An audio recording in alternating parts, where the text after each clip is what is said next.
안녕하세요. 금나치마입니다.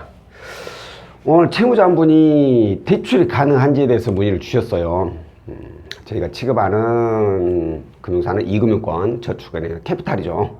그래서 이분의 자격 조건을 살펴보니까 뭐 대출도 은행하고 카드론밖에 없고 신용 점수도 나쁘지 않아. 그래가지고 저희가 가조를 해보니까 대출이 가능해. 그래서 진행을 하고 서류 안내도 하고 그랬는데 이분이 중간에 전화를 주셨어요.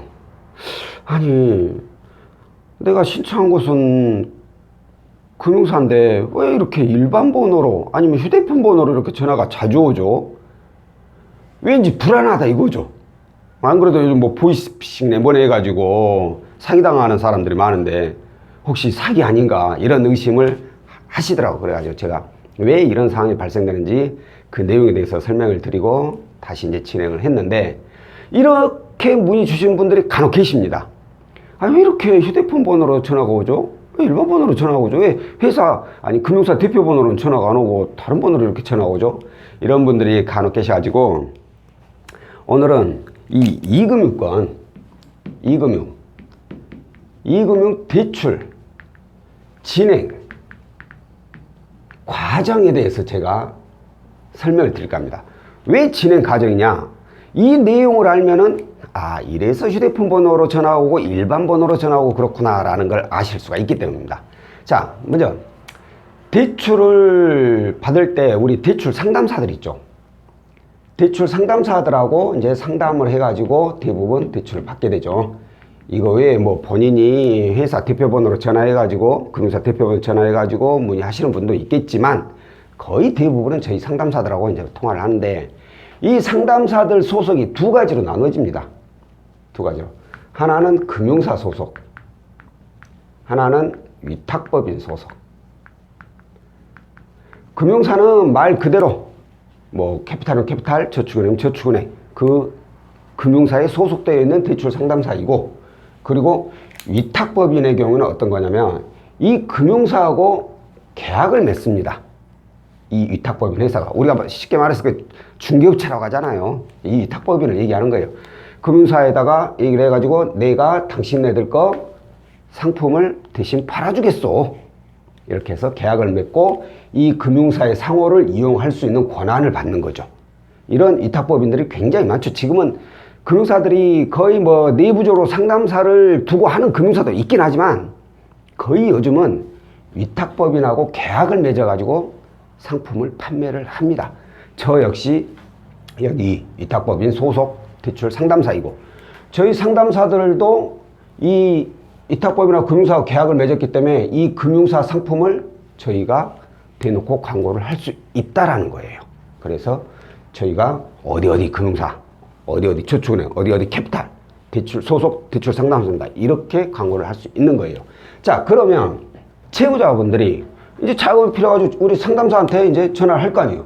그러면 일단 먼저 상담을 하고, 상담을 하면 상담사들이 채무자의 자격 조건을 들어보고 이분은 가능성이 있구나 라고 해서 가조회를 하게 되죠.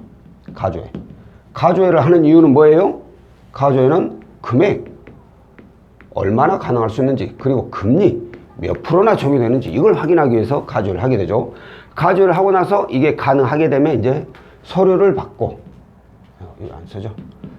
서류를 받고 그 다음에 이제 심사가 들어가게 되는데, 자, 채무자분들이 아까도 말씀드렸듯이 왜 전화가 이걸로 왔다 저걸로 왔다 그래요? 라고 하는데, 그게 바로 이제 가조회 단계죠. 가조회 단계. 이게 어떻게 되냐면, 자, 처음에 대출 상담사하고 통화를 할 때는 휴대폰으로 통화를 해. 그죠? 대부분 저희 상담사들은 휴대폰으로 영업을 하기 때문에 통화를 해. 자, 그럼 이제 가조회를 하게 되면 내가 조회할 금융사 아니면 여기 위탁법인 이쪽에서 채무자한테 전화가 갑니다. 그래가지고 조회를 해요. 그럴 때는 어떻게 해요? 일반 번호로 전화가 대부분 가죠. 회사니까. 물론 이 대출 상담사가 휴대폰으로 조회하는 경우도 있어요. 요즘은 좀 기술이 많이 발전해가지고 예전에는 무조건 여기다 했는데 지금도 근데 일반 번호로도 많이 갑니다. 이렇게 일반 번호로 전화 가가지고 조회를 해. 자, 이렇게 한 곳에서, 금융사 한 곳에서 조회를 하고 딱 끝나면 다음으로 이제 심사, 이제 서류 안내하고 다시 휴대폰으로 상담사가 전화해가지고 휴대폰으로 또 전화를 해서 서류 안내를 하고 마지막으로 이제 심사는 이제 대표번호. 이게 뭐냐면, 자, 서류도 뭐 가족 사유도 이상 가능하다 나왔고 서류도 이상이 없어. 그럼 심사를 이제 맡길 거 아니에요. 이 심사는 어디서 하느냐? 바로 이 금융사에서 합니다. 금융사에서. 이건 법인에서 하진 않아요. 이 금융사는 니네들이 우리 거 상품을 판매를 해라. 대신에 대출이 나가고 안 나가고는 우리가 결정하겠다 이거죠. 그렇기 때문에 심사는 이 금융사에서 직접 전화 와서 심사를 하게 돼요. 이렇게 전화가 따로따로 가게 됩니다. 그러다 보니까 채무자 입장에서는 헷갈리는데 더더욱 헷갈리는 게 뭐냐. 자, 대출 상담사가 가조를 할 거 아니에요. 그럼 이 가조에는 금융사 한 군데만 딱 하고 만다? 이건 잘못된 거예요. 아니, 잘못됐다기보다는 이건 제가 봤을 때는 채무자를 위한 내용이 아니라는 거죠. 방식이. 왜? 대출 상담사들이 보통 가조를 하게 되면 한 군데가 아니라 뭐 두 군데 아니면 세 군데 이렇게 조율을 합니다. 이건 어찌 보면 채무자를 위한 내용이에요. 왜? 중요한 것은 금액하고 금리라고 했잖아요. 그래, 금액이 내가 원하는 금액이 나와야 되고 금리도 이왕이면 낮은 금리가 나와야지. 그렇기 때문에 한 군데 그냥 조회해가지고 여기서 가능하네 해서 그대로 서류 넣고 심사 봐가지고 대출 받았어. 근데 알고 보니까 다른 금융사는 금리가 더 낮게 형성이 될 수도 있었어. 그럼 채무자 입장에서는 이자 손해보는 거잖아. 그렇기 때문에 저도 마찬가지고 대부분 두세 군데 기본적으로 조율을 합니다.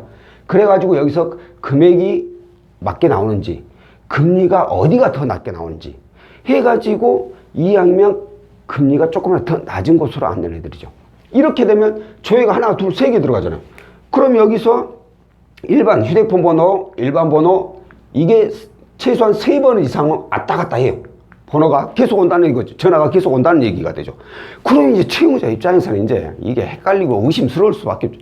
일반 번호 왔다, 휴대폰 왔다가 이 번호 왔다, 저 번호 왔다가 이거 뭐야, 믿어도 돼?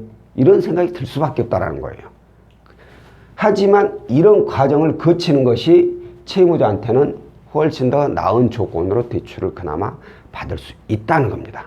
그렇기 때문에 좀 헷갈리더라도 대신 이 상담사가 어디 금융사에서 전화 갈 겁니다 라고 했을 때 그 금융사만 잘 외워두고 계시면 돼요. 그래서 해당 금융사라고 말했을 때 거기다 조회를 의뢰하고 나중에 진행하게 되면 거기다 이제 서류를 보내주면 되는 것이고, 자, 가장 중요한 거 하나 또 있죠. 이거 하나만 잘 지키면 절대 사기당할 일은 없어. 그게 뭐냐? 바로 돈이죠. 돈. 그 어떤 이유든 그 어떤 핑계를 대서라도 돈을 요구한다. 그러면 이건 무조건 100% 사기하고 전화를 끊어야죠. 절대 대출 상담사는 채무자한테 그 어떤 이유든 간에 돈을 요구할 수가 없게 되어 있습니다. 그러니까 어찌 보면 가장 간단한 내용이기도 하죠. 이거 하나만 잘 지킨다면 특별하게 금전적인 손해는 보지 않지 않을까 싶습니다. 자, 오늘 내용은 여기까지고요. 다음번에 또 다른 내용으로 찾아뵙도록 하겠습니다. 고맙습니다.